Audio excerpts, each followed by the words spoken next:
তন্ময়দা, এখনো পর্যন্ত বিজেপি ছাড়া অন্যান্য সমস্ত রাজনৈতিক দলই কম বেশি তাদের দিক থেকে নানান রকম অভিযোগ করেছেন। বামেদের অভিযোগটা একটু কম। বামেরা বলছেন টাইম পেলে বেটার, আরো অনেক বেটার কাজটা করা যেত, যেটা অমিতাভদা বললেন। কিন্তু আপনি আমায় বলুন, 2002-এর তালিকায় নাম, কেন তার নাম থাকবে না? বার্থ সার্টিফিকেট আছে, কেন তার নাম থাকবে না? চন্দনদা বলছেন যে ব্লক অফিসে, বিডিও অফিসে, জেলা পরিষদ ইত্যাদি জায়গায় সুপ্রিম কোর্টের নির্দেশে কেন নাম তালিকা টাঙানো হলো না? 20%-এর বেশি হয়নি, পার্থদা বললেন। তার ব্যর্থতা কার? ট্রান্সপারেন্সি নেই, চন্দনদা বললেন যে টাইম প্ল্যানিং করা উচিত ছিল, সেটা হয়নি, তার জন্য ফিয়ার সাইকোসিস তৈরি হচ্ছে। এর দায় কে নেবে? বিজেপি না নির্বাচন কমিশন? কে?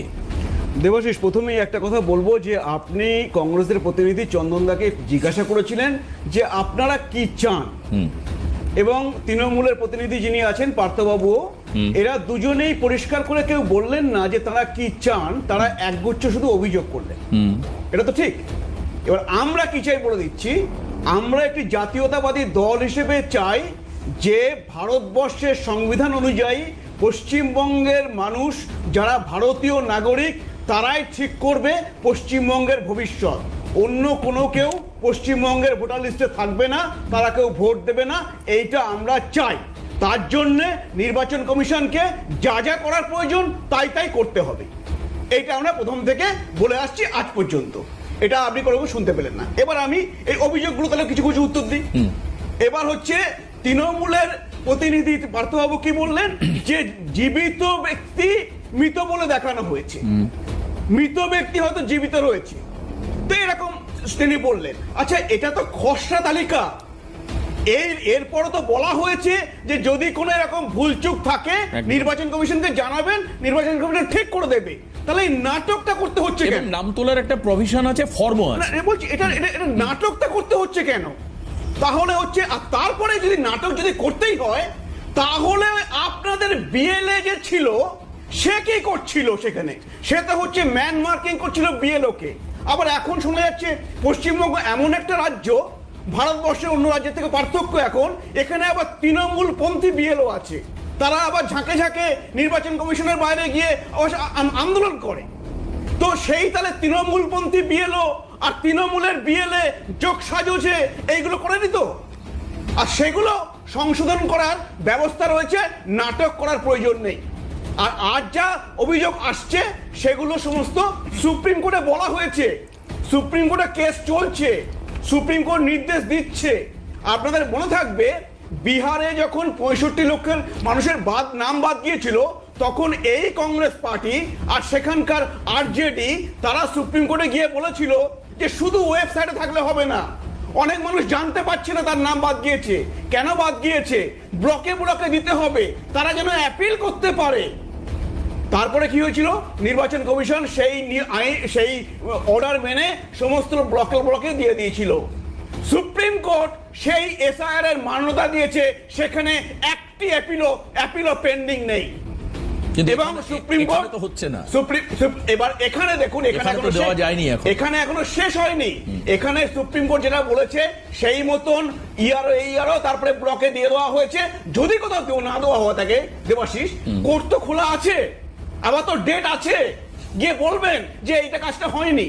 আর তারপরে আমি আপনাকে বলছি, সুপ্রিম কোর্টে আইনজীবীরা কি বলেছেন তার কিছুটা তুলে দিচ্ছে, পরিষ্কার হয়ে যাবে। সেখানে এই যে লজিক্যাল ডিসক্রিপেন্সি নিয়ে কথা হচ্ছে, এই আসানসোলে একজন মানুষের দেখা যাচ্ছে 389টা সন্তান, তিনি বাবা হচ্ছে 389 জনের। এটা তো রিয়েল নয়, কিন্তু বালিতে 310 জনের বাবা একজন। আচ্ছা, এই করতে করতে আমি তোমাকে বলছি, এটা কার ত্রুটি আপনি বলুন? এটা তো এআই, যেটা অমিতাভদা বলছেন যে এআই কে ঠিকঠাক মতো প্রয়োগ করার না এটা জায়গাটা এখনো ঠিক করে তৈরি হয়নি। এটা হচ্ছে রাজ্য পশ্চিমবঙ্গ। আচ্ছা, মনে রাখবে 12টা রাজ্য কেন্দ্রশাসিত অঞ্চল হচ্ছে না। আপনি কি বলছেন এটা রিয়েল? 389 জন ছেলে কোন একজন ব্যক্তি সেটা দেখানো আছে। আমি বলে দিচ্ছি রিয়েল কি, সেটা তো বলছে পরে বোঝা যাবে। আমি যান্ত্রিক ত্রুটি না ইন্টেনশন। আমি বলে দিচ্ছি কি হয়েছে। ধরো হচ্ছে কারোর নাম হচ্ছে অমুক মোল্লা বা তমুক গাজী। এবার 2002-এ অমুক মোল্লা আছে, এমুক গাজী আছে। এবার আমার হচ্ছে তৃণমূলের ক্যাম্পে গেলাম, আমি আমার নামও মোল্লা। ভাই কি করবো এখন? বাংলাদেশ থেকে এসেছি, ঠিক করে দাও। ও দেখিয়ে দিল এই মোল্লা আছে, এর সাথে এই নাম আর এই নাম্বারটা লিখে রাখো, এইগুলো এনিউমারেশন ফর্মে ভরে দেবে, ও তোমার বাবা। তো হচ্ছে তারপরে হচ্ছে এরকম গাজী, ওকে ও তোমার বাবা। এবার হচ্ছে বাংলাদেশ থেকে এখানে এসে বিয়ে করে সে শাশুড়িকে মা বানিয়ে নিয়েছে, শ্বশুরকে বাবা বানিয়ে নিয়েছে। তো দেখা যাচ্ছে শ্বশুরের 4টি সন্তান ছিল, হঠাৎ করে তার 70 বছর বয়সে আরো 2টো সন্তান হয়ে গেছে। তো এইগুলো হচ্ছে লজিক্যাল ডিসক্রিপেন্সি। মানে কি, মানে একটা হচ্ছে নিয়ম বহির্ভূত টাইপের। এর মধ্যে কি তুমি বলতে পারো না যে কারোর কি 6টা সন্তান থাকতে পারে না? পারে, কিন্তু সেটা ব্যতিক্রমী। এই জন্য আমি বলছি 2019-2020-তে ন্যাশনাল ফ্যামিলি সার্ভে রিপোর্ট বলছে যে ভারতবর্ষে অ্যাভারেজ ফ্যামিলি সাইজ ছিল 4.4, মানে মা বাবা আর 2টো বা 3টি সন্তান। তো সেখানে যদি দেখা যায় যে 6টি সন্তানের বেশি পাওয়া গেছে 2,06,056 জনের, তো তোমার মনে হবে না সেখানে গিয়ে কোনো গোলমাল আছে? কারণ হচ্ছে 70 বছর বয়সী করে বাচ্চা হয়ে গেল। তো এইগুলোকে হচ্ছে লজিক্যাল ডিসক্রিপেন্সির মধ্যে আনতে হচ্ছে, ভেরিফাই করতে হচ্ছে। তার মানে এগুলো ইন্টেনশনালি আপনি বলছেন করা হয়, যেগুলো টেকনিক্যাল ফল্ট নয়। শোনো, তুমি বলতে পারো যে হ্যাঁ যেগুলো কিছু কিছু থাকবে তো জেনুইন। আমার হয়তো 7 সন্তানের বাবা, তো আমি জেনুইন, কিন্তু আমাকে যেতে হচ্ছে, এটা বলতে পারো না। কিন্তু আমি বলবো তাদেরকে যে তৃণমূলের এই জেহাদি জঙ্গিরা কি বলছে শুনবেন না, শুনুন। একজন রাষ্ট্রবাদী ভারতীয় মুসলিম এই হচ্ছে মোহাম্মদ সামি কি বলছেন। তিনি বলছেন আমাকে একবার কেন 10 বার ডাকলে যাব, আমি চাই এসআইআর এর কাজ ভালো করে হোক। এটাও বাস্তব। এইটা আপনি বলবো প্রত্যেক মিডিয়াকে, আপনি ওই মোহাম্মদ সামির বক্তব্যটা বারে বারে মানুষের সামনে তুলে ধরুন। এইটা দরকার। আমরা যেমন রাষ্ট্রবাদী জাতীয়তাবাদী, তিনি একজন জাতীয়তাবাদী মানুষ।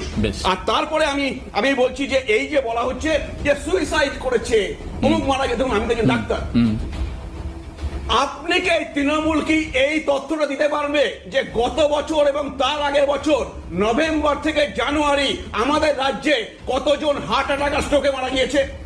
আর তার থেকে এবছরে আনইউজুয়ালি বেশি হয়েছে, দেখাতে পারবেন? তাহলে আমি মানবো যে হ্যাঁ কোনো একটা এসআইআর রোল প্লে করে থাকতে পারে। আর একটা কথা বলে দিচ্ছি এই পার্থবাবুর জন্য, এই যে 2022-এ তথ্য বলছে, এনসিআরবি যেটা বলছে 2022, মানে রাজ্য যে তথ্য পাঠিয়েছে এনসিআরবি। আসছি পার্থ, এরপরে আসবো। আমি দেখেছি আপনি 2022 আর 2023, 2022-এ পশ্চিমবঙ্গে আত্মহত্যার সংখ্যা হচ্ছে 12,669, 2023-এ পশ্চিমবঙ্গে আত্মহত্যার সংখ্যা হচ্ছে 12,891। তাহলে 12,891 যখন 2023-এ আত্মহত্যা করে পশ্চিমবঙ্গে মারা গিয়েছে, তখন কি এসআইআর ছিল? বেশ, আপনি